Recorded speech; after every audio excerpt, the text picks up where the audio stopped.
గట్టిగా చెప్పట్లు నారాయణమూర్తి సార్కి.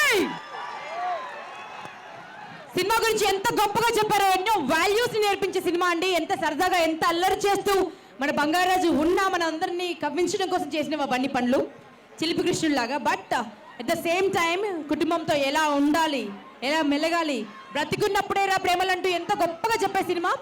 అందుకే మనం అందరం అంత కనెక్ట్ అయిపోయాము. ఎనివే ఇంత బ్యూటిఫుల్ మూవీని ఇచ్చినటువంటి ప్రొడ్యూసర్స్కి, జీ స్టూడియోస్కి అండ్ అన్నపూర్ణ స్టూడియోస్కి, నాగార్జున సార్కి అండ్ డైరెక్టర్ కళ్యాణ కృష్ణ గారికి థ్యాంక్ యూ వెరీ మచ్. ఇక ఏమాత్రం ఆలస్యం చేయకుండా మిమ్మల్ని మురిపించే కార్యక్రమం మొదలెడదామండి. సో దక్ష అలా నిలబడి అలా కనుబొమ్మలు ఎగిరేస్తేనే కొన్ని వీడియోలు వైరల్ అయిపోయాయి. మన జస్ట్ వెనక్కి చూసి ఇలా అన్నాడు అంతే. ఏం చేశారా బాబు వైరల్ వీడియోని. సో అలా కళ్ళతో సైగ చేసి ఒక